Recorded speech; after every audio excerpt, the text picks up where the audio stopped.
Hello अस्सलाम वालेकुम। उम्मीद करती हूँ आप सब खैरियत से होंगे। तो मैं भी बिल्कुल ठीक ठाक हूँ। तो मैं फिर से हाजिर हूँ आज एक नई वीडियो के साथ और वो है मेरा ब्लॉग। तो चलिए स्टार्ट करते हैं। आज का एक टास्क था तो जो हम सब बहन भाई मिलके कर रहे थे, तो वो था टास्क कलीन की सफाई, कलीन की धुलाई। आपने मेरा पिछले से पिछला तकरीबन ब्लॉग देखा होगा जिसमें हम सब बहन भाइयों ने मिलकर कलीन उठाया था। तो आज हमने धोना था कलीन। कुछ इसकी हालत तो ऐसी थी कि पहले सजेस्ट ये किया जा रहा था कि इसे वेस्ट कर दिया जाए, यानी कि फारिग कर दिया जाए, लेकिन फिर हमने कहा नहीं, इसे धो के क्यों ना संभाल लिया जाए, शायद ये अगेन अगले साल काम आ जाए या फिर क्या होगा क्या नहीं। फिर भी हमारे पास बैकअप होना बहुत ज़रूरी है। तो खैर भाइयों को ऑफ था, तो बस हमने कहा कि चलो आओ अपना जो काम करने वाला है ज़रूर कर लिया जाए। और जितनी गर्मी है और शाम के वक्त फिर हमने काम स्टार्ट कर लिया। सबसे पहले हमारा काम ये था, मैं थी, मेरे दो भाई थे, तो हमने कलीन को सबसे पहले अच्छी तरह गीला कर लिया ताकि जितना इसमें पानी उठाना उठा ले।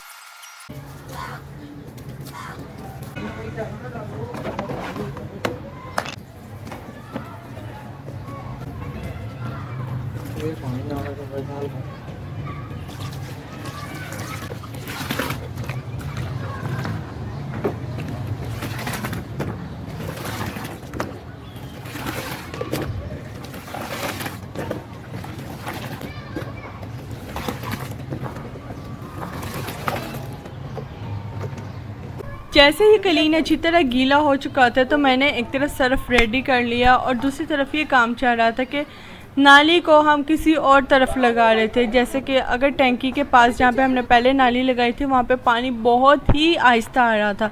जो हमारा काम अगर घंटे में होता है या 1.5 घंटे में होता है, वही काम हमारा 2.5 या 3 घंटे में जा रहा था। तो हमने सोचा क्यों ना नाली उस तरफ लगा ली जाए जहाँ से पानी बहुत तेज़ी से डायरेक्ट मोटर उठा के लेके आता। हाँ, वो काम थोड़ा हेक्टिक था लेकिन हमने ट्राई किया और उसमें हम सक्सेसफुल रहे। तो ये जो आप पानी इतना तेज़ वाला थोड़ा बहुत देख रहे हैं, तो ये डायरेक्ट जो मोटर का नलका था वहाँ से लगाया था।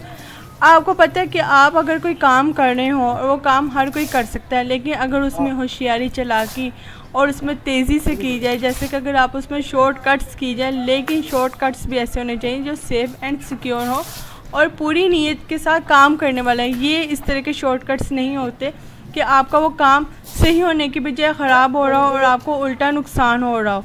तो बस ये क्लीन कर लेंगे अगेन।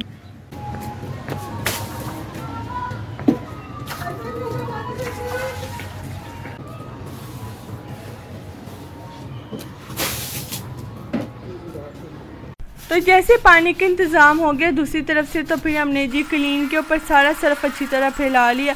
दोनों भाई शुरू हो गए, एक ने एक तरफ से ब्रश पकड़ लिया, एक कोना पकड़ लिया, दूसरे भाई ने दूसरी तरफ से कोना पकड़ लिया, ब्रश पकड़ लिया। दोनों ने जो रगड़ना शुरू किया ताकि इसके ऊपर जितनी डर्ट वगैरह है, जो गंद वगैरह अच्छी तरीके से साफ़ होता जाए।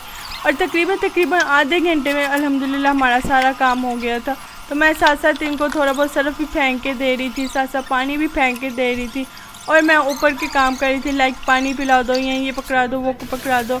जहाँ पे इनकी बस हो जाती थी मैं ब्रश पकड़ लेती, जहाँ पे मेरी बस होती थी वो पकड़ लेते थे ब्रश। तो it is our team work. तो हम टीम वर्क के तौर पे हम सारा काम कर रहे थे, हम तीनों बहन भाई मिलके। एक जो मेरी बहन है वो नीचे मामा के साथ मसरूफ़ थी, तो मैंने कहा चलो हम तीनों ही मिलके काम कर लेते, इतने ज़्यादा बंदों ने क्या करना है। तो एक बंदा ब्रश मारे तो बाकी वो दूसरा कोई काम देख रहा है। तो यहाँ पे जी अब खैर से सारा ब्रश तो लग गया है। अब नेक्स्ट काम जो है उसकी है धुलाई की।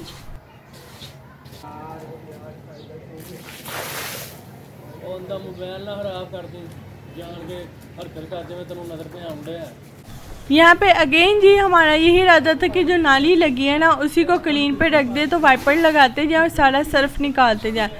लेकिन मेरा भाई कहता है कि नहीं, ये सर्फ ऐसे बिल्कुल भी नहीं निकलेगा। उसने पीछे से टप भरना शुरू किया और उसमें से बाल्टियाँ भरना शुरू की और बाल्टी उठा के कहते हैं ना जैसे ज़ोर से पानी फेंकना, वैसे वो पानी फेंक रहा था।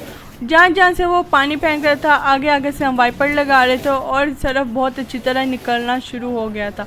पिछले साल हमारे पास मशीन थी, तो इस साल वो मशीन नहीं है। मशीन की वजह से काम बहुत अच्छा और बहुत प्रोफेशनल लेवल पे चला गया। तो ये जी ये है घरेलू लेवल पे, जब आपके पास मशीन ना हो तो आप कैसे करते। वैसे तो मशीनें बिल्कुल भी नहीं होती, और हाँ, अगर चीज़ होती तो उससे भी फ़ायदा उठाया जा सकता है। तो फ़िलहाल मशीन नहीं थी, तो अपने मदद आपके तहत तो हमने सारा काम किया। अब क्लीन का सारा सरफ निकल चुका हुआ।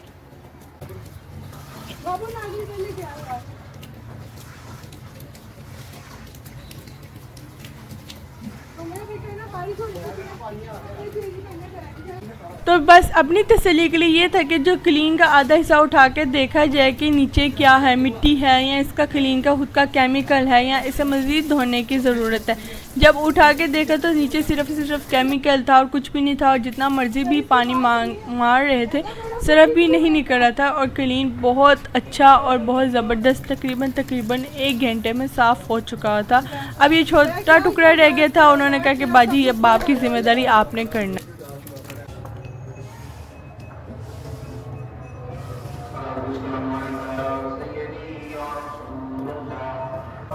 असर के वक़्त हम छत पे आए थे काम स्टार्ट करने के लिए, क्योंकि उससे पहले बहुत तेज़ धूप थी और जैसे मौसम भी थोड़ा नॉर्मल लाइक धूप की तपिश कम हुई तो हमने कहा चल अपना काम स्टार्ट कर लिया जाए। गर्मी तो रहेगी लेकिन धूप ना होने से भी काफ़ी मौसम पे असर पड़ता है। तो जी असर के वक़्त आए थे, मगरिब होना स्टार्ट हो गई थी और मगरिब के वक़्त तक हमारा काम अल्हम्दुलिल्लाह सारा मुकम्मल हो चुका हुआ था।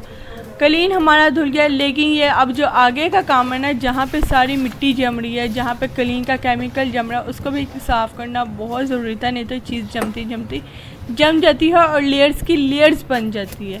तो यहाँ से पानी सीधा छत से मारा जाता है गली में जैसे कि हमारे घर में एक छोटी सी गली बनी है, तो उसको भी क्लीन करना था, लेकिन वो नेक्स्ट डे पे रख दिया था क्योंकि अभी पहले ही शाम हो चुकी थी। तो शाम में हमारा था कि क्लीन धुल गया, इतना ही काफ़ी है और इसको अच्छी तरह फैला दीजिए टाइम दिन में, क्योंकि अंधेरा हो गया तो फिर मेरा व्लॉग कैसे बनेगा, मेरी वीडियो कैसे शूट होगी। और वैसे भी मजाक की बात है, टाइम से टाइम जो काम हो जाए वही बेहतर होता है। तो खैर जी, हम तीनों बहन भाई ने मिलजुल के तो क्लीन सारा दीवार पे डाला, आधा कुर्सी पर डाला, इसलिए कि दीवार आपको पता है कितनी नाजुक सी होती है और एक ईंट की दीवार बनी है ना, दीवार ही नीचे जा पड़े, ऊपर से क्लीन का खुद का भी इतना वज़न है। नीचे कुर्सियों का सहारा दिया ताकि आधा वज़न क्लीन का कुर्सियों पे जाए और आधा वज़न जो है ना दीवार पे जाए, तो अपनी चीज़ का भी नुकसान ना हो, सेफ़ एंड सिक्योर होकर काम किया जाए। जब हमने क्लीन सारा डाल लिए तो फिर भी किनारों पे वाइपर लगा रहे थे ताकि जो भी मज़ीद मिट्टी पानी वगैरह है तसल्ली के लिए तो कर ले जाए। जब निकाला वाइपर मारा तो कुछ नहीं सिवाय थोड़ी बहुत झाग भी नहीं, वो बस वैसा था ना केमिकल निकली जा रहा बस वही निकली जा रहा था। तो खैर जी, हमारा देखते ही देखते असर और मगरिब के दौरान हमारा माशाल्लाह से सारा काम हो चुका था। गर्मी भी बहुत ज़्यादा है, अपना ख्याल रखें। हीट स्ट्रोक चल रहा है 30 मई तक है। जून तो वैसे ही अपने जोबन पे होता है। तो फिर मिलेंगे इंशाल्लाह नेक्स्ट वीडियो में, तब तक रखिए अपना बहुत सा ख्याल और ठंडे रहिए, मौसम को गर्म रहने दें।